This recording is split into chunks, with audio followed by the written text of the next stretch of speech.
اعوذ باللہ من الشیطان الرجیم۔ بسم اللہ الرحمن الرحیم۔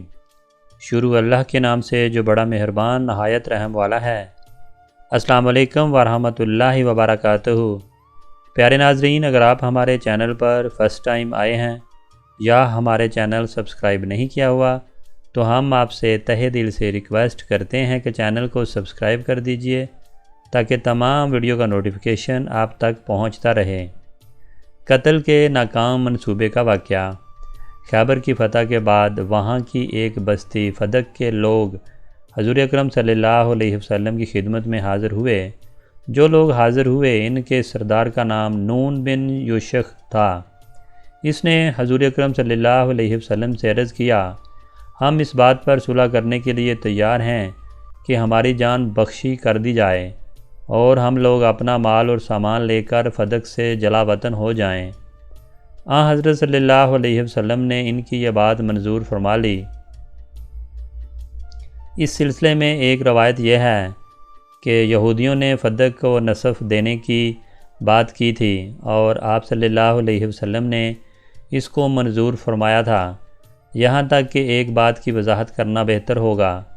فدق کی یہ بستی چونکہ جنگ کے بغیر حاصل ہو گئی تھی، اس لیے یہ مال فے تھا، یعنی دشمن سے جنگ کے بغیر حاصل کیا جانے والا مال جس کے خرچ کا مسلمانوں کے حکمران کو اختیار ہوتا ہے۔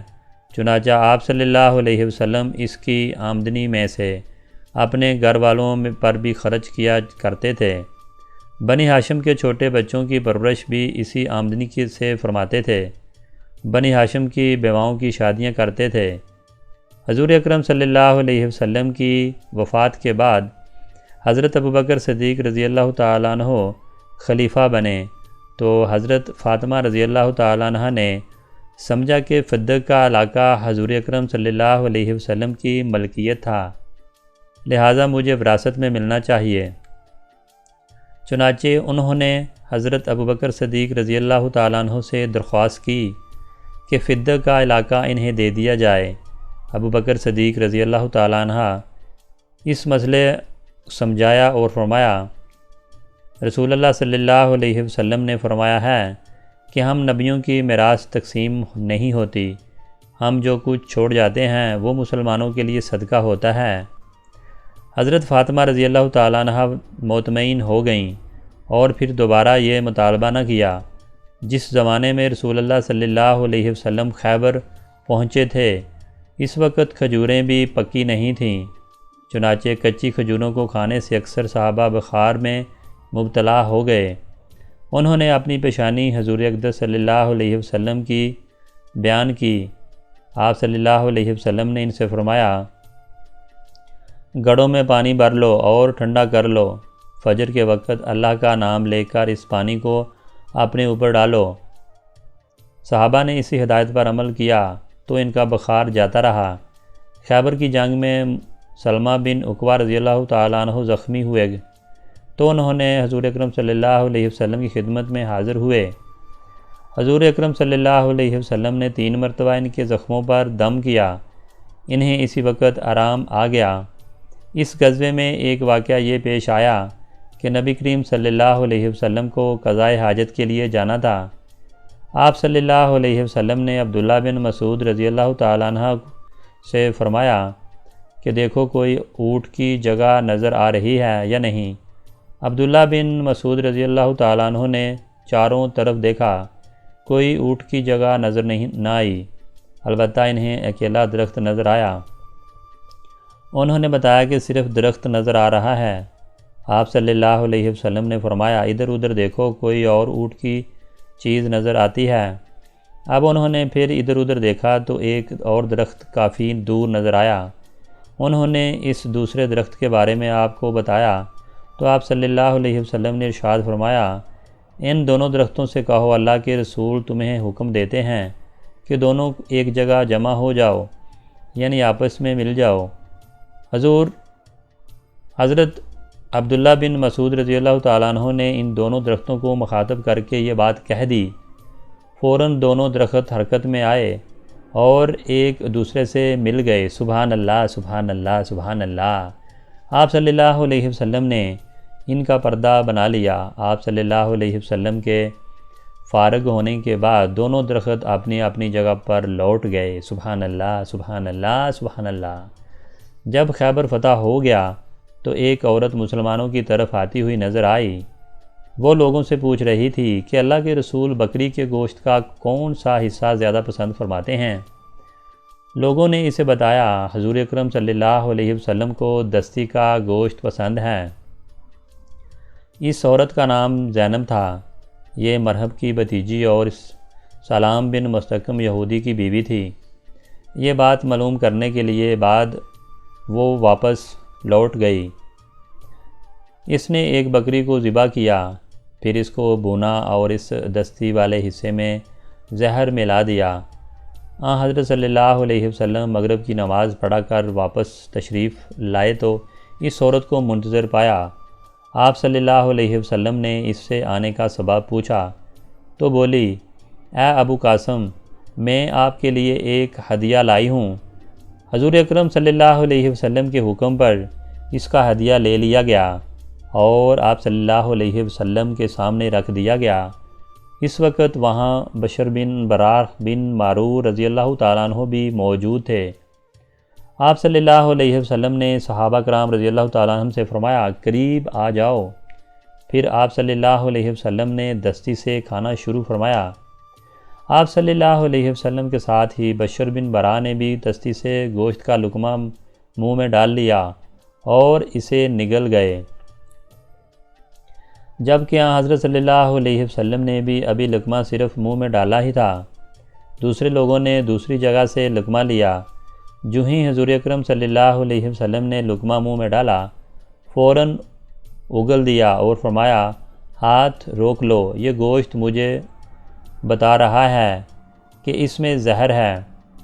اس وقت بشر بن برا رضی اللہ تعالیٰ عنہ نے عرض کیا، اے اللہ کے رسول، قسم ہے اس ذات کی جس کے قبضے میں میری جان ہے، جو لقمہ میں نے کھایا تھا اس میں مجھے کچھ محسوس ہوا تھا، لیکن میں نے اس کو صرف اس لیے نہیں اگلا کہ آپ کا کھانا خراب ہوگا۔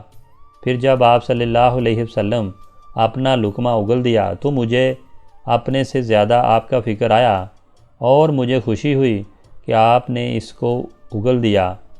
اس کے بعد ان کا رنگ نیلا ہو گیا اور وہ 1 سال تک اس زہر کے زیر اثر رہے اور اس کے بعد فوت ہو گئے۔ حضور اقدس صلی اللہ علیہ وسلم نے اس یہودی عورت کو بلوایا اور اس سے پوچھا، کیا تم نے بکری کے گوشت میں زہر ملایا تھا؟ اس نے پوچھا،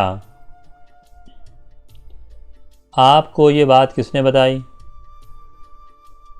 تو اس طرح جواب میں آپ صلی اللہ علیہ وسلم نے ارشاد فرمایا، مجھے گوشت کے اسی ٹکڑے نے یہ بات بتائی جو میں نے منہ میں رکھا تھا۔ اس نے اقرار کیا، ہاں میں نے زہر ملایا تھا۔ تب آپ نے اس سے پوچھا، تم نے ایسا کیوں کیا؟ تو اس طرح بولیں۔ جواب میں اس نے کہا، آپ لوگوں نے خیبر کی جنگ میں میرے باپ، بھائی اور میرے شوہر کو قتل کیا اور میری قوم کو تباہ کیا، اس لیے سوچا کہ اگر آپ صرف ایک بادشاہ ہیں تو اس زہر کے ذریعے ہمیں آپ سے نجات مل جائے گی، اور اگر آپ نبی ہیں تو آپ کو اس زہر کی پہلے ہی خبر ہو جائے گی۔ اس کا جواب سن کر آپ صلی اللہ علیہ وسلم نے اسے معاف کر دیا، کیونکہ آپ اپنی ذات کے لیے کسی سے بدلہ نہیں لیتے تھے، البتہ مسلمانوں کو کوئی نقصان پہنچایا تو اس سے بدلہ لیتے تھے۔ جہاں تک کہ تعلق ہے بشر بن برا رضی اللہ تعالیٰ عنہ کا، تو وہ اس وقت فوت نہیں ہوئے تھے، لیکن جب بعد میں زہر نے اس کی موت واقع ہو گئی تو اس وقت آپ صلی اللہ علیہ وسلم نے اس عورت زینب کو بدلے میں قتل کرا دیا۔ کہا جاتا ہے کہ حضور اکرم صلی اللہ علیہ وسلم نے وفات کے وقت اس زہر کا اثر محسوس کیا تھا اور فرمایا تھا، اس زہر کے اثر سے میری رگیں کٹ رہی ہیں۔ غرض خیبر کی جنگ کے بعد حضور اکرم صلی اللہ علیہ وسلم نے اس غزوے کا مال غنیمت تقسیم فرمایا خیبر کی جنگ کے بعد حضرت خالد بن ولید، حضرت عمرو بن عاص اور حضرت عثمان بن طلحہ رضی اللہ تعالیٰ عنہ کے ایمان لانے کا واقعہ پیش آیا۔ اس بارے میں خود حضرت خالد بن ولید رضی اللہ تعالیٰ عنہ فرماتے ہیں، جب اللہ تعالیٰ نے مجھے عزت اور خیر عطا کرنے کا ارادہ فرمایا تو اچانک میرے دل میں اسلام کی تڑپ پیدا فرما دی اور مجھے ہدایت کا راستہ نظر آنے لگا۔ اس وقت میں نے اپنے دل میں سوچا کہ میں ہر موقع پر محمد صلی اللہ علیہ وسلم کے مقابلے اور مخالفت میں سامنے آیا اور ہر بار ہی مجھے ناکامی کا منہ دیکھنا پڑا۔ ہمیشہ ہی مجھے یہ احساس ہوا کہ میں غلطی پر ہوں، محمد صلی اللہ علیہ وسلم کا بول بالا ہو رہا ہے۔ پھر جب محمد صلی اللہ علیہ وسلم عمرے کے لیے مکہ میں تشریف لائے تو میں مکہ سے غائب ہو گیا تاکہ آپ کے مکہ میں داخلے کا منتظر نہ دیکھ سکوں۔ میرا بھائی ولید بن خالد بھی آپ صلی اللہ علیہ وسلم کے ساتھ تھا۔ وہ مجھ سے بہت پہلے مسلمان ہو چکا تھا۔ اس نے مکہ پہنچ کر مجھے تلاش کروایا مگر میں وہاں نہیں تھا۔ آخر اس نے میرے نام خط لکھا۔ اس خط کے الفاظ یہ تھے، میرے لیے سب سے زیادہ حیرت کی بات یہی ہے کہ تم جیسا آدمی آج تک اسلام سے دور بھاگتا رہا، تمہاری کم عقلی پر تعجب ہے۔ رسول اللہ صلی اللہ علیہ وسلم نے تمہارے بارے میں مجھ سے پوچھا تھا کہ خالد کہاں ہے؟ میں نے عرض کیا اللہ بہت جلد اسے آپ کے تک لائے گا۔ اس پر حضور اکرم صلی اللہ علیہ وسلم نے ارشاد فرمایا، اس جیسا شخص اسلام سے بے خبر نہیں رہ سکتا۔ اگر وہ اپنی صلاحیتوں اور توانائیوں کے مسلمانوں کو ساتھ مل کر مشرکوں کے خلاف استعمال کرے تو ان کے لیے خیر ہی خیر ہے، اور ہم دوسروں کے مقابلے میں انہیں ہاتھوں ہاتھ لیں گے۔ اس لیے میرے بھائی اب بھی موقع ہے کہ جو کچھ تم کھو چکے ہو اسے پا لو، تم بڑے اچھے موقع کھو چکے ہو۔ حضرت خالد بن ولید رضی اللہ تعالیٰ عنہ کہتے ہیں کہ جب مجھے اپنے بھائی کا یہ خط ملا تو مجھ میں جانے کی امنگ پیدا ہو گئی، دل اسلام کے محبت میں گر گیا۔ ساتھ ہی حضرت صلی اللہ علیہ وسلم نے میرے بارے میں جو کچھ فرمایا تھا اس سے مجھے بہت زیادہ خوشی محسوس ہوئی۔ پھر رات کو میں نے اب ایک عجیب خواب دیکھا۔ تو ناظرین، اگر آپ کو ہماری ویڈیو اچھی لگی تو پلیز ویڈیو کو لائک کر دیں، شیئر کر دیں، اور اگر چینل پر نئے ہیں تو پلیز چینل کو لازمی سبسکرائب کر دیں۔ Thanks for watching.